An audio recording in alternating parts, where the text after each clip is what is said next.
Welcome you dear student. आइए class 12th maths miscellaneous exercise on chapter 11 त्रिविमीय ज्यामिति 3 dimensional geometry का question number 19 करते हैं। देखिए, इन क्वेश्चंस को बड़े ध्यान से आपको समझना है। यदि आपके समझ में आ गया तो फिर आसान है। ठीक है, तो 3 डायमेंशनल ज्योमेट्री को समझने के लिए पहले आपको वेक्टर आना चाहिए। वेक्टर आप ठीक से समझ गए तो 3 डायमेंशनल ज्योमेट्री भी आसान हो जाएगी आपके लिए। ठीक है, तो क्वेश्चन नंबर 19 पढ़ता हूं मैं डियर स्टूडेंट। बिंदु 1 2 3 से जाने वाली तथा समतलों r dot i minus J plus 2 के इक्वल टू 5 और r डॉट 3i प्लस जे प्लस के इक्वल टू 6 के समांतर रेखा का सदिश समीकरण ज्ञात कीजिए। Find the vector equation of the line passing through 1 2 3 and parallel to the planes r dot I minus j plus 2k is equal to 5 and r dot 3i plus j plus k is equal to 6। अब dear student, आप देखिए, आप मुझे बताएंगे ये equation जो मैंने equation number 1 लिखा हुआ है, ये किसका इक्वेशन है? ये लाइन का इक्वेशन है कि प्लेन का इक्वेशन है? इक्वेशन नंबर 1 ये सर प्लेन का। हाँ, प्लेन का इक्वेशन है। और ये सूरज, ये जो इक्वेशन नंबर 2 है, ये किसका इक्वेशन है? प्लेन का। हाँ, करेक्ट। ये भी प्लेन का इक्वेशन, ये भी प्लेन का इक्वेशन है डियर स्टूडेंट। बहुत सुंदर। तो मैं आपसे कह भी रहा था कि आपको लाइन का इक्वेशन और प्लेन का इक्वेशन में अंतर जानना चाहिए। ठीक हो गया? तो देखिए क्या कह रहे हैं कि एक लाइन का इक्वेशन आपको निकालना है। Find the equation of A line. ठीक है, आपको इस पॉइंट से होकर जाने वाली लाइन का इक्वेशन चाहिए। इस पॉइंट से, किस पॉइंट से? 1 2 3 से होकर जाने वाला लाइन का इक्वेशन चाहिए। और वह लाइन प्लेन 1 और प्लेन 2 के पैरेलल है।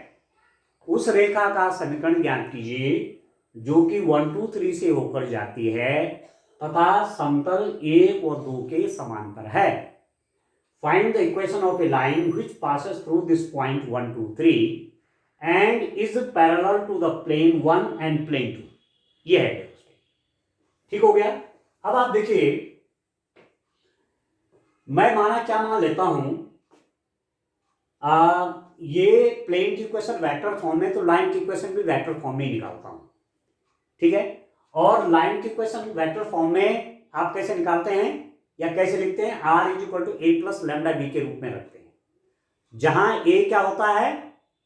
किसी पॉइंट का पोजीशन वेक्टर है a, और b क्या है? लाइन उस वेक्टर के पैरेलल है। देखिए, रेखा का समीकरण,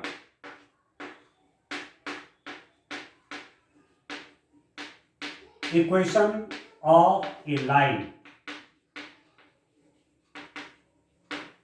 इक्वेशन ऑफ ए लाइन कैसे लिखते हैं हम लाइन का इक्वेशन डियर स्टूडेंट? आप देखिए, r is equal to A plus lambda b इस रूप में रखते हैं, जहां ये रेखा इस बिंदु से होकर जाती है। इस बिंदु मतलब जिस पॉइंट का पोजीशन वेक्टर ये है, ये लाइन यहां से होकर जाती है तथा यह लाइन इस बी के पैरेलल है। इस बात को आप जानते हैं। तो ए तो आपको दिया हुआ है, आप समझ लीजिए। लाइन इस पॉइंट से होकर जाती है 1 2 3, इसका मतलब वेक्टर ए आप आसानी से निकाल लेंगे। ठीक है, इस पॉइंट का पोजीशन वेक्टर क्या हो जाएगा? ए वेक्टर हो जाएगा i प्लस 2j प्लस 3 के। बी वेक्टर चाहिए।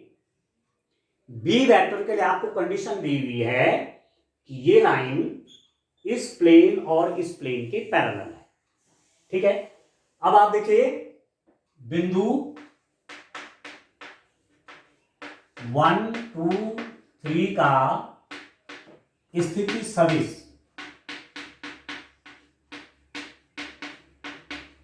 पोजीशन वेक्टर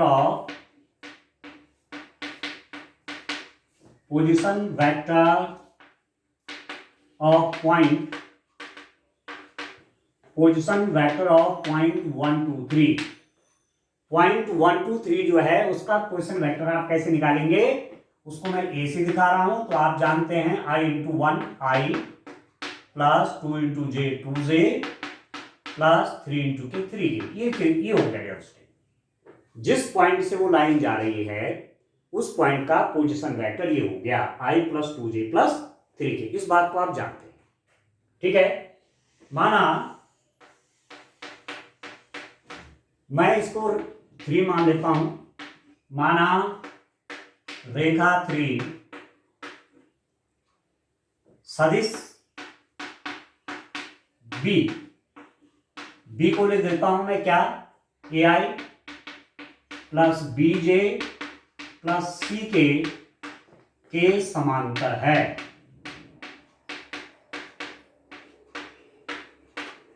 ठीक है, ये बी और इस बी में अंतर है, ये आप समझ लीजिए।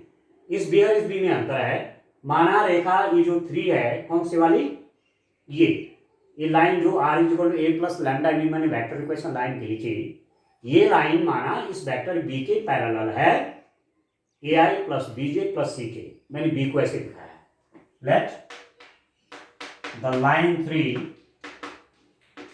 Is parallel to the vector b is equal to ai plus bj plus ck। ठीक है डियर स्टूडेंट, इसके पैरेलल है तो ए बी सी की वैल्यू निकालनी है। इसका मतलब क्या हो गया कि जो इस वेक्टर के डायरेक्शन रेशियोज होंगे, ए बी सी इस बी वेक्टर के डायरेक्शन रेशियोज हैं, तो वही डायरेक्शन रेशियोज मैं इस लाइन के भी ले सकता हूं, या उसके समानुपातिक या इनके प्रोपोर्शनल। ठीक है, डायरेक्शन रेशियोज ऑफ लाइन 3, ठीक है, रेखा 3 के दिक् अनुपात। रेखा 3 के दिक् अनुपात क्या कहा dear student, direction ratios of line 3 कितने हो गए, ए बी सी, क्योंकि ये जो बी वेक्टर है ना ये इस लाइन के पैरेलल है, तो पैरेलल लाइन के जो डायरेक्शन रेशियोज होते हैं प्रोपोर्शनल होते हैं। तो ए बी सी ही मैं लाइन के डायरेक्शन रेशियोज ले रहा हूं। डायरेक्शन रेशियोज ऑफ लाइन 3 क्या हो जाएंगे, ए बी और सी डी। ये आप समझ लीजिए कि इस लाइन के डायरेक्शन रेशियोज मैंने ये लिख दिए। ठीक हो गया, इस बात को आप समझ गए। अब देखिए डियर स्टूडेंट, ये जो लाइन है ये तल 1 के पैरेलल है। आप देखिए तल 1 पर लंब के दिक् अनुपात, direction ratios of normal to plane 1। Dear student जरा बताइए, ये जो प्लेन 1 है, ये जो समतल 1 है, इस पर नॉर्मल के डायरेक्शन रेशियोज क्या होंगे, जरा बताएं आप। ये जो प्लेन 1 -1 2, यस 1, -1, -2। और बच्चे नहीं करें, एक स्टूडेंट बता रहा है 1, -1, 2। यस बिल्कुल सही कहा, 1, -1, 2। आई जे के ये जो है ये नॉर्मल वेक्टर है, इसके डायरेक्शन रेशियोज हो जाएंगे 1, -1 और 2। ठीक है, दूसरी बात आपसे कह रहे हैं कि रेखा 3 तल 1 के समांतर है। इसका मतलब ये हुआ कि रेखा तल 1 पर लंब के समांतर है। रेखा 1 के समांतर, इसका मतलब ये हुआ कि रेखा तल 1 पर लंब है। इसको देखिए जरा, line 3 is parallel to plane 1, this implies that line is perpendicular to the normal to plane. इसका मतलब रेखा तल एक पर लंब के लंबवत है, ये लिख लीजिए। अब ध्यान दीजिए जरा, इस बात को समझिएगा। ये तल है, ये आपका प्लेन है, ठीक है। इसके पैरेलल माना कोई एक लाइन है, ये मैं हाथ कर रहा हूं, ये इस तल के पैरेलल कोई लाइन है, ये देखिएगा। इस तल के समांतर एक रेखा है, ठीक हो गया। अब आप देखिए इस प्लेन पर जो लंब होगा वो कैसे आएगा, यूं। प्लेन पर लंब कैसे आएगा, यूं, ठीक है दोस्तों, यूं। अब ये रेखा यूं है, तो इस प्लेन पर जो नॉर्मल है वो रेखा से 90 डिग्री का एंगल बनाएगा कि नहीं बनाएगा। प्लेन पर जो नॉर्मल है और रेखा, प्लेन का नॉर्मल और रेखा के बीच में भी 90 डिग्री का कोण होगा। The angle between the normal to the plane and this line is 90 degree. The angle between the normal to the plane and angle is 90 degree. रेखा और तल पर लंब के बीच में 90 डिग्री का कोण होगा। ये रिजल्ट यहां से आ गया दोस्तों। अब आप देखिए इससे हमको क्या रिजल्ट मिल रहा है। आप देखो इससे हमको रिजल्ट क्या मिलेगा, आप देखो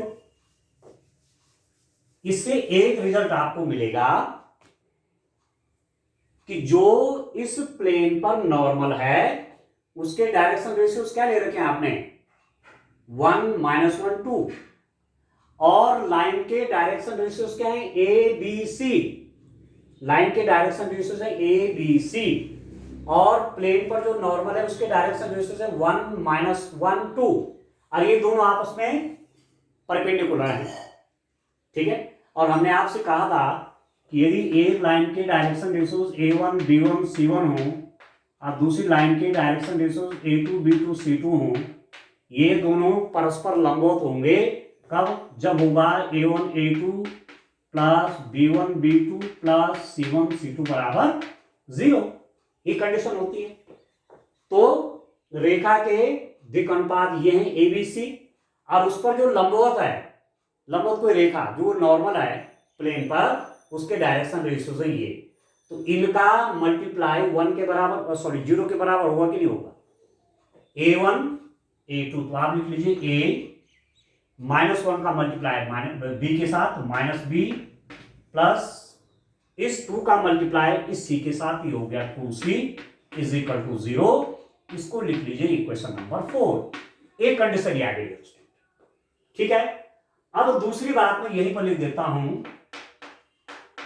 तल 2 पर लंब के डायरेक्शन रेशियोज, तल 2 पर लंब के दिक् अनुपात, direction ratio to the normal to the plane 2 क्या हो जाएंगे डियर स्टूडेंट। अब ये जो प्लेन है, प्लेन नंबर 2, इस पर जो नॉर्मल है उसके डायरेक्शन रेशियोज क्या होंगे बच्चों, 3 1 और 1। हाँ 3 1 and 1। तो यहां पर मैं इसको चेंज कर लेता हूं, मैं ज्यादा लैंग्वेज नहीं लिख रहा हूं, यहीं पर हो जाएगा 3 1 and 1। इस प्लेन पर जो नॉर्मल होगा उसके डायरेक्शन रेशियोज क्या हुए, 3 1 and 1, और लाइन के तो ABC ही है। अभी लाइन क्या है, इस प्लेन के भी पैरेलल है। अभी प्लेन है, माने ये वाला प्लेन, ये प्लेन नंबर 2 माना ये है, तो ये प्लेन ये है और लाइन उसके पैरेलल है। देखना लाइन उसके पैरेलल है, तो प्लेन पर जो परपेंडिकुलर होगा वो इस लाइन पर भी परपेंडिकुलर होगा। तल पर लंब और ये रेखा परस्पर लंबवत होंगे। The angle between the normal to the plane and line will be 90 degree. तो सीधे सीधे यहां भी वही लगा देंगे आप, A1 A2 plus B1 B2 plus C1 C2 = 0। तो लंब के नॉर्मल के डायरेक्शन रेशियो 3 1 1 है और लाइन के हैं ABC, ठीक है दोस्तों। यहां भी लिख देता हूं रेखा 3 तल, इसको 2 कर लीजिए, तल 2 के समांतर है, इसका मतलब हुआ रेखा तल 2 पर लंब है, लंब के लंबवत है, रेखा तल 2 के तल 2 पर जो लंब है उसके भी लंबवत है। Line is parallel to the plane 2, this imply that line is perpendicular to the normal to the plane 2। ठीक है, ये दूसरे के लिए मैंने लिख दिया है। ये कंडीशन क्या होनी है, लाइन के डायरेक्शन रेशियोज है ABC, इस पर जो नॉर्मल है उसके डायरेक्शन रेशियोज है 3 1 1, तो मल्टीप्लाई कर लीजिए, 3 इंटू ए हो जाएगा 3a, 1 इंटू बी हो जाएगा plus B, plus 1 into C हो गया C is equal to 0, equation number 5। बस अब आप देखिए इनको सॉल्व करना है। मेन काम आपके पास जो है, मुख्य काम यह है कि एबीसी की वैल्यू चाहिए। हमने जो वेक्टर माना हुआ नहीं, B vector, A I plus B J plus C K, ये सब मैंने अपनी तरफ से माना हुआ है। न मुझे ए पता, न मुझे बी पता, न सी पता, परंतु अब उसके लिए जो कंडीशन दे रखी थी इन्होंने 2 इक्वेशंस, उससे रिजल्ट निकाल रहा हूं। तो अब आप देखिए क्रैमर्स रूल से इसको सॉल्व करिए। Solving equation 4 and 5, solving equation 4 and 5, in 2 equation को सॉल्व करिए तो a डिवाइडेड बाई क्या हो जाएगा, क्रैमर्स रूल में a को छोड़ देंगे, b और c के कोएफिशिएंट लिखेंगे, -1 2, -1 2, और b और c के कोएफिशिएंट 1 1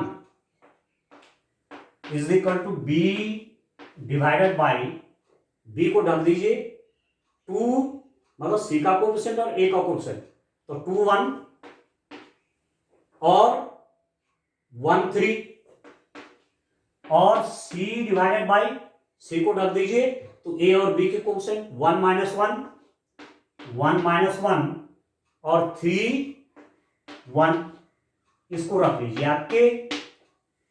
ठीक है दोस्तों, ध्यान दीजिए a का डिनोमिनेटर में कौन सा डिटरमिनेंट आएगा, a को ढक लीजिए, b और c के कोएफिशिएंट -1 2 और 1 1, या इज इक्वल टू, जब b पे जाएंगे आप तो b बाई क्या आएगा, b के आगे जाएंगे, a c नहीं करेंगे, c a करेंगे b के आगे, 2 1 2 1 1 3 लिख दिया, is equal to c divided by, c के बाद कौन आता है, a आता है, तो a b 1 -1 और 3 1, ये हो गया। अब सिंपल से बात है, इसको सॉल्व करिए।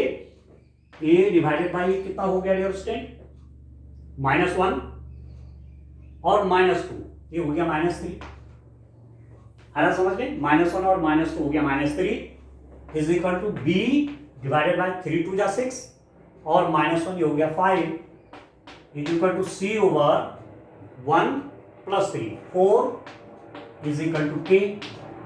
तो दिस इंप्लाइज दैट आपके पास a कितना आ जाएगा, a by -3 is equal to k है, तो a इज इक्वल टू हो गया -3k, b is equal to कितना हो जाएगा 5k,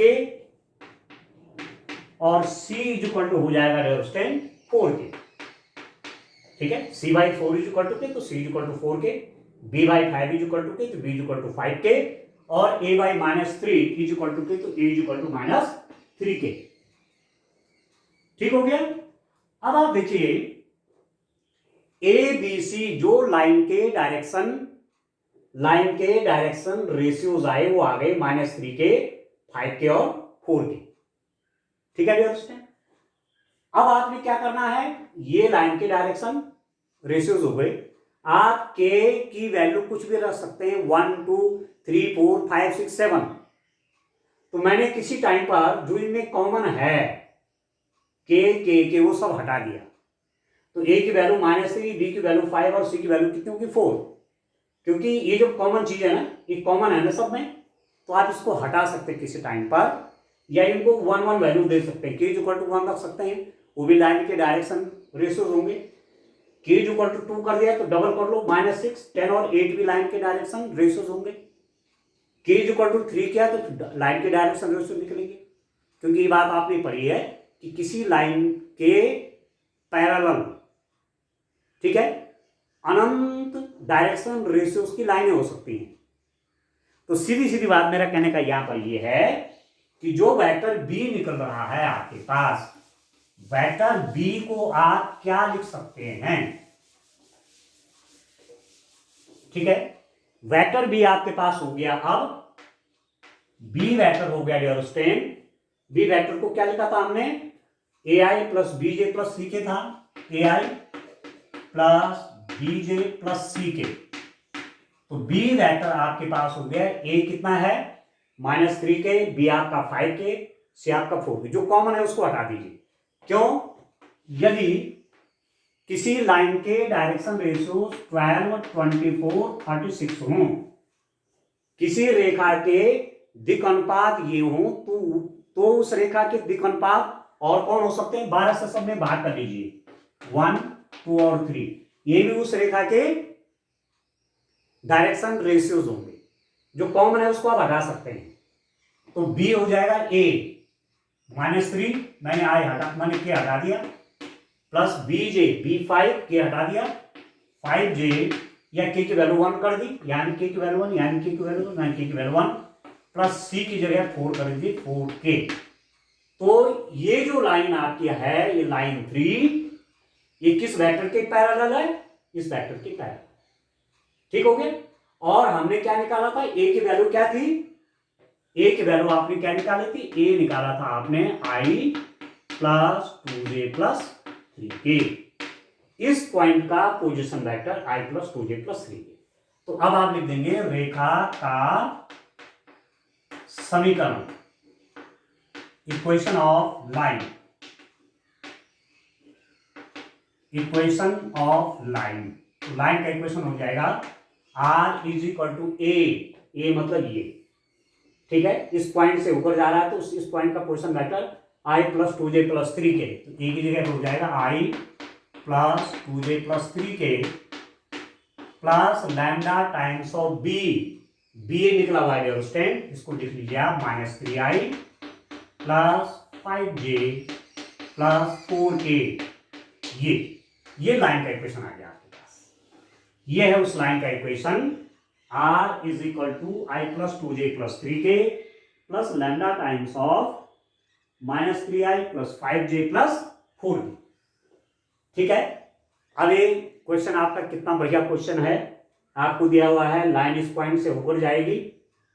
ठीक है, तो इस पॉइंट से होकर जाएगी तो सीधा सीधा इस पॉइंट का पोजीशन वेक्टर आप निकाल देंगे, ए की value I plus 2J plus 3K। अब बी कैसे निकलेगा?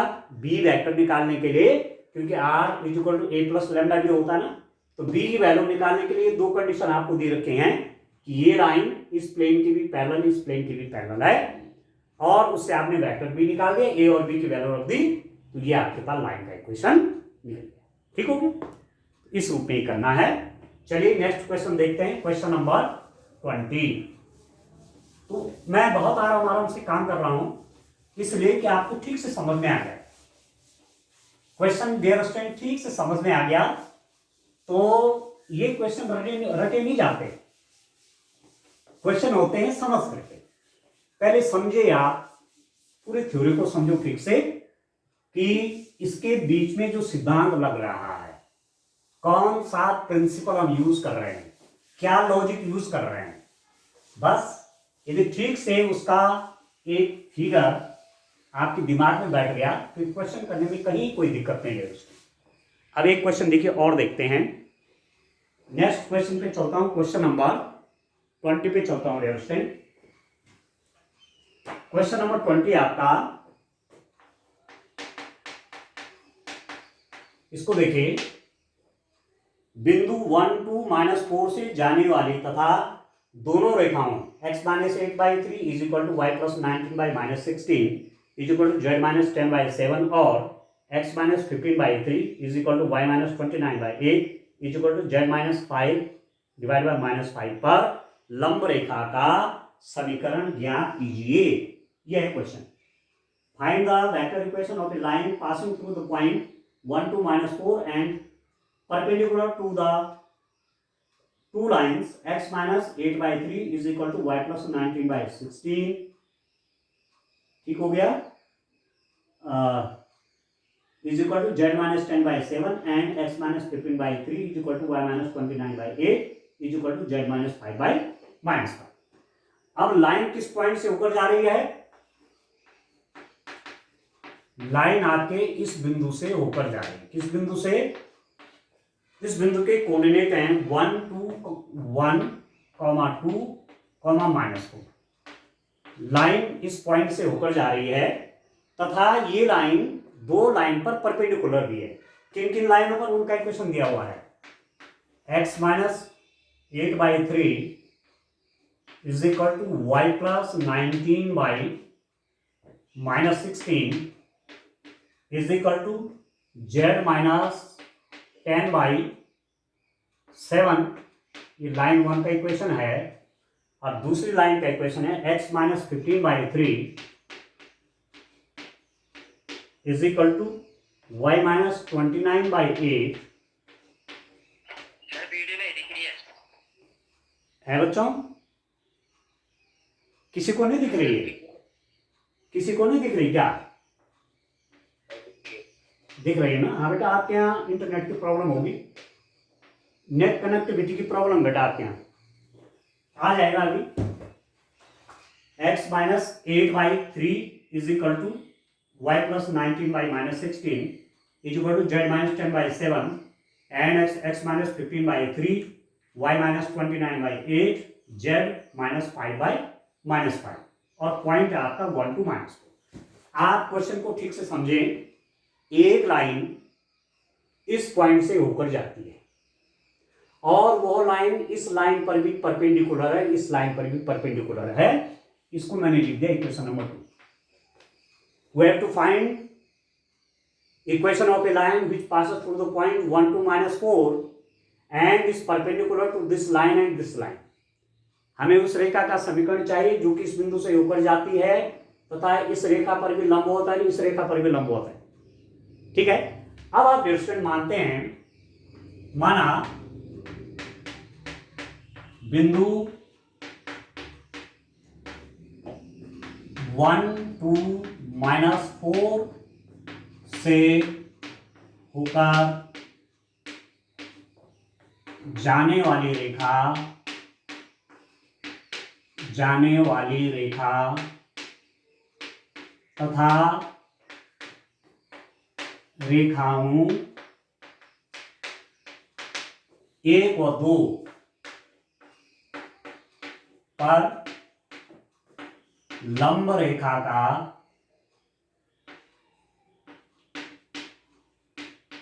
का समीकरण R = a + λb है।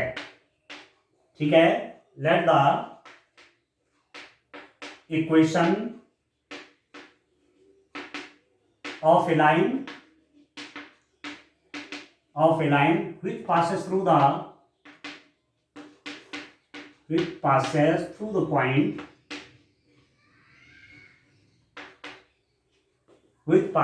the point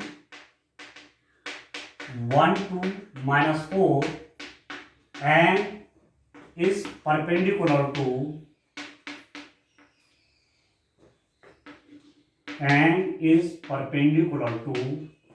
line 1 and 2b। ठीक है दोस्तों। Let the equation of A line, ये पर मैंने लिख दिया R = a + λb। ये है लाइन का इक्वेशन। वेयर जहां आप a की वैल्यू लिख सकते हैं I + 2j - 4k। आप ध्यान दीजिए, लाइन का इक्वेशन हमने माना हुआ है R = a + λb और इसको मैं लिख लेता हूं। फॉर एग्जांपल ये है 3। ये है उस लाइन का इक्वेशन R = a + λb जो कि इस पॉइंट से ऊपर जाती है। तो जब इस पॉइंट से ऊपर जाते हैं तो a की वैल्यू आप निकाल सकते हैं। a = कितना हो जाएगा? I, इसको j से मल्टीप्लाई करिए + 2j, इसको k से मल्टीप्लाई करिए -4। ये तो निकल गया। अब जो ये b vector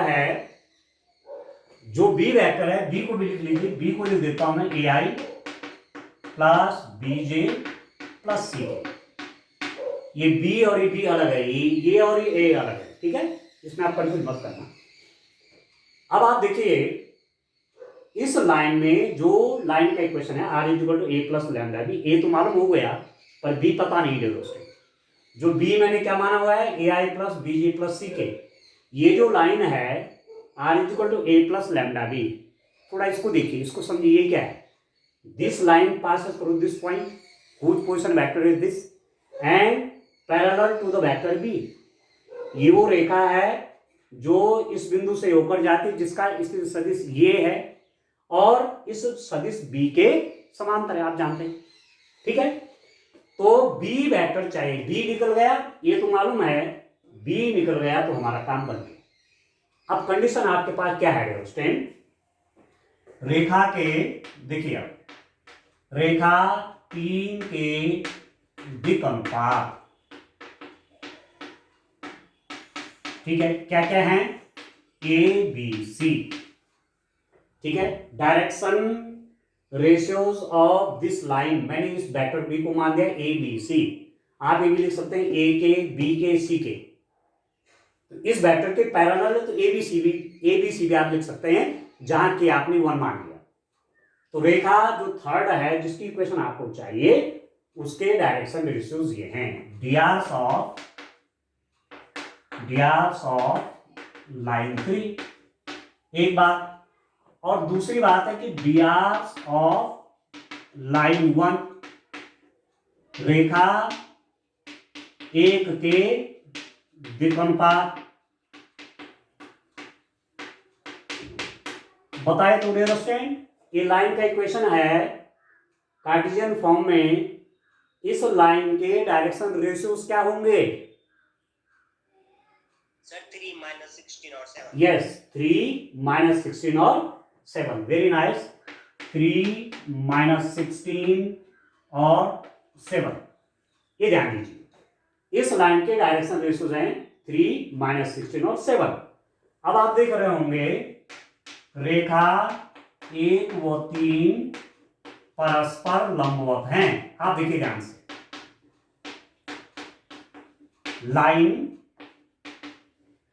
1 and 3 are perpendicular, ये आपको दिया हुआ है, आपको दिया हुआ है कि ये जो रेखा हमने मानी है वो 1 पर भी परपेंडिकुलर और 2 पर भी परपेंडिकुलर है। ये रेखा 1 एक पर भी लंबवत, रेखा 3 एक पर भी लंबवत है और 2 पर भी लंबवत है। तो लंबवत की कंडीशन आपने क्या पढ़ी, a1 a2 plus b1 b2 plus c1 c2 equal to 0। दो लाइनें जिनके direction ratios a1 b1 c1 हों और एक के हैं a2 b2 c2 और एक परस्पर लंबवत हैं, परपेंडिकुलर हैं, तो क्या कंडीशन होती है, a1 a2 plus b1 b2 plus c1 c2 बराबर 0 होता है रियलिस्टिक। तो अब आप देखिए जो हमने लाइन मानी हुई है ये वाली, इसके डायरेक्शन रेशियोज क्या है, ए बी सी, और इस लाइन पर परपेंडिकुलर वाली लाइन के डायरेक्शन रेशियोज हैं 3 minus 16 7। तो क्या हो जाएगा, इसका मतलब 3a minus 16b plus 7c is equal to 0। Equation number इसको रख लीजिए 4। समझ गए, A B C, a1 b1 c1 है, a2 b2 c2 है, दोनों परपेंडिकुलर है, तो a1 a2 plus b1 b2 plus c1 c2 equal to 0। एक इक्वेशन याद है उसमें। फिर आप देखिए लाइन 2 and 3 आर परपेंडिकुलर, ठीक है। रेखा 2 और 3 लंबवत हैं, तो इसका मतलब क्या होगा, इन लाइन 2 के डायरेक्शन रेशियोज क्या हैं, 3 8 और -5, ठीक है दोस्तों। लाइन 2 के डायरेक्शन रेशियोज क्या है, लिख देता हूं, लाइन 2 के डियार्स ये हैं डेरोस्टेन 3 8 और -5, इसको आप लिख देंगे। ये जो दूसरी लाइन है आपकी, इसके डायरेक्शन रेशियोज हो गए 3 8 और -5, और ये जो रेखा 3 है इसके डायरेक्शन रेशियोज क्या है, एबीसी, और ये दोनों परपेंडिकुलर हैं, तो यहां भी लगाइए ना, a1 a2 वाला लगाइए, 3a plus 8b -5c is equal to 0। इसको मान लीजिए इक्वेशन नंबर 5। बस अब इनको सॉल्व कर लीजिए डियर स्टूडेंट, ठीक हो गया। इनको आप सॉल्व कर लीजिए तो मेरे पास जो जो बातें हैं यहां पर थोड़ा सा इधर रख लेता हूं उनको, जिनको मुझे आगे आवश्यकता पड़ेगी। एक तो मैं वेक्टर ए लिख देता हूं यहां, जो मेरे पास वेक्टर ए है, वेक्टर ए हमने लिखा हुआ है आई प्लस 2j माइनस 4k, और वेक्टर बी है हमारे पास ए I plus bj plus c। बस इन दोनों की आवश्यकता मुझे होगी बाद में, ठीक हो गया। और इन दो इक्वेशंस को लिख देते हैं एक साथ। आप देखिए तीसरी जो लाइन का इक्वेशन था उसको भी लिख देता हूं। लाइन का इक्वेशन आपके पास क्या था, जो हमें निकालना है r is equal to A plus lambda B. यह है वो लाइन का इक्वेशन जो फाइंड आउट करना है, r is equal to A plus lambda B, ठीक है ये वाला। अब आप देखो दो इक्वेशन आपके पास कौन कौन हुई, 3a minus 16b plus 7c is equal to 0, ये इक्वेशन नंबर 4 है। और दूसरी है 3a plus 8b minus 5c is equal to 0, ये है इक्वेशन 5। बस इनको सॉल्व कर दीजिए, ए बी सी की वैल्यू निकल जाएंगी, ठीक है डियर, ध्यान दीजिए।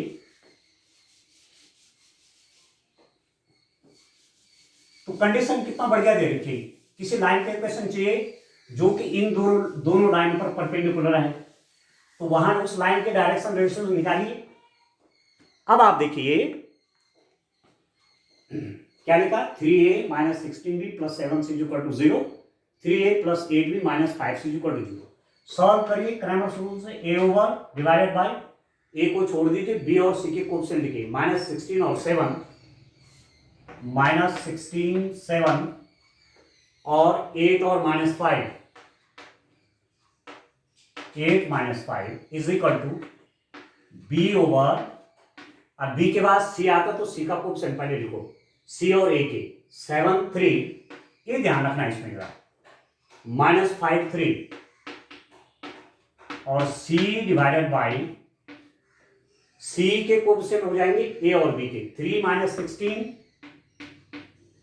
और 3 और 8, इसको मान लीजिए डिस्टेंट k के बराबर, ठीक हो रहा है।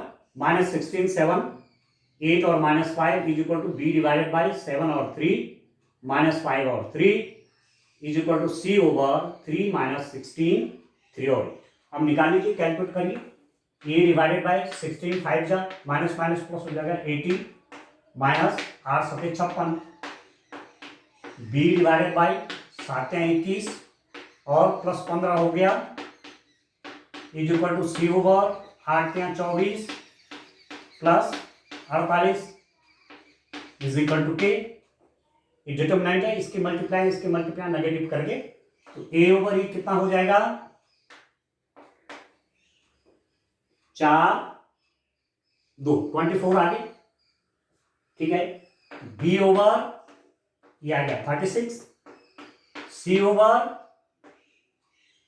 72 इज इक्वल टू k। इसका मतलब हुआ a इज इक्वल टू कितना 24k, a over 24 is equal to k, तो a की वैल्यू होगी 24k, b की वैल्यू होगी b by 36 is equal to k, तो b is equal to 36k,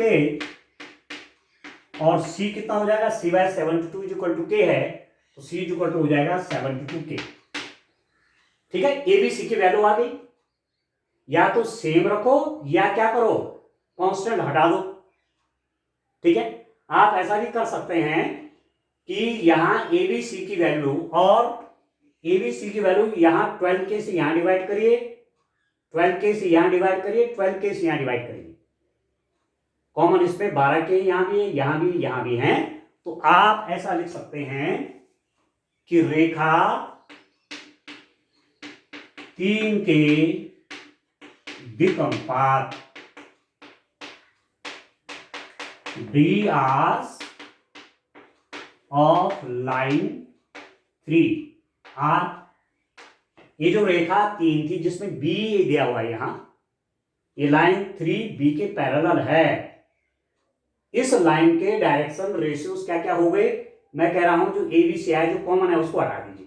तो 12 KC भी यहां बाहर करिए तो यह आ जाएगा 2, 12 दूनी 24, 12 KC यहां डिवाइड करेंगे तो 12 के 36 के कट जाएगा, और 12 से यहां डिवाइड करेंगे तो 12 6 के 72, यह उस लाइन के डायरेक्शन रेशियोज आ गए 2, 3 और 6। ठीक है डियर स्टूडेंट, अब आपका काम बड़ा सॉल्व हो गया। अब आप लिख सकते हैं, देखिए ध्यान से, मेरे पास ABC निकल गए, लाइन के डायरेक्शन रेशियोज निकल गए। ठीक है, मतलब आप ये कह सकते हैं कि ये जो B वेक्टर था, ये जो B वेक्टर था उसके डायरेक्शन रेशियोज हैं ये लाइन के क्या हो जाएंगे, कॉमन कॉमन हटा दीजिए, 12 KC इसको डिवाइड करिए, 12 KC इसको डिवाइड करिए, 12 KC इसको डिवाइड करिए। मैं आपसे कह रहा था यदि किसी लाइन के डायरेक्शन रेशियोज क्या है 2, 4, 6, तो आप 2 से उसमें भाग कर लीजिए, 1, 2 और 3 भी लिख सकते हैं उसको, जो कॉमन कॉमन है उसको सब हटा दीजिए तीनों में से। ठीक है, तो अब आप देखिए रेखा 3 का समीकरण, इक्वेशन ऑफ लाइन 3 या इक्वेशन ऑफ लाइन 3, या आप कह सकते हैं इक्वेशन ऑफ रिक्वायर्ड लाइन, जो लाइन की इक्वेशन आपको चाहिए थी उसका इक्वेशन। तो क्या था आपके पास, R is equal to A plus lambda B। तो R is equal to A, ये तो ये निकला हुआ था क्योंकि इस पॉइंट से लाइन जा रही थी, तो इसका पोजीशन वेक्टर हो जाएगा I plus 2J minus 4K plus B vector कैसे निकलेगा, B वेक्टर आप यहाँ पे निकाल सकते हैं, B हो जाएगा 2I प्लस 3J प्लस 6। ऐसा भी लिख सकते हैं कि B vector 12KI plus 36KJ plus 72 इसको कर लीजिए आप, IJK है ना, यहां पर मैं कह रहा हूं आपसे ये भी लिख सकते हैं आप 24KI plus 36KJ plus 72KK। ठीक है, परंतु जब डायरेक्शन रेशियो लिखते हैं ना तो जो कॉमन होता है उसको हटा देते हैं। तो मैंने 12 के सबसे हटा दिया, तो B वेक्टर निकल गया 2I plus 3J plus 6K। तो lambda times of B vector हमारा निकला हुआ है 2I plus 3J plus 6K। बस ये आ गया आपके पास लाइन का इक्वेशन। जिस लाइन का इक्वेशन हमको चाहिए था R is equal to I plus 2J minus 4K plus lambda times of 2I plus 3J plus 6K, यह है स्टैंडर्ड लाइन का इक्वेशन। यदि इसी को कार्टेशियन फॉर्म में पूछेगा तो R की value XI plus YJ plus ZK कर लीजिए, और I के कोएफिशिएंट, J के कोएफिशिएंट, K के coefficient left hand side right hand side से इक्वेट करके आपको कार्टेशियन फॉर्म में भी लाइन का इक्वेशन मिल सकता है। ठीक है, तो मुझे पूरा विश्वास है कि आपको ये समझ में आ गया होगा। सिंपल सी बात थी कि लाइन इस पॉइंट से होकर जाती है, इसका मतलब R is equal to A plus lambda B जो हम लाइन का इक्वेशन लेते हैं उसमें A यहां से निकल जाएगा, इसको I से गुणा करिए प्लस इसको J से गुणा करिए प्लस इसको K से गुणा करिए। ठीक है, अब B कहां से निकलेगा, B के लिए उसने कंडीशन दी हुई है कि इस पॉइंट से होकर जाने वाली लाइन इस पर भी परपेंडिकुलर है, इस पर भी परपेंडिकुलर है। तो मैंने दो इक्वेशन बनाई और उस वेक्टर B की वैल्यू निकाली। ठीक है, और A और B की वैल्यू जब निकल गई तो इस इक्वेशन में इसकी वैल्यू बन गई। तो मुझे पूरा विश्वास है कि आपके समझ में क्वेश्चन आ गए होंगे। अब एक लेक्चर और लेंगे दूसरे दिन और इस चैप्टर को कंप्लीट करेंगे। ठीक है दोस्तों, तो आज के लिए इतना काफी है। Thank you, bye bye.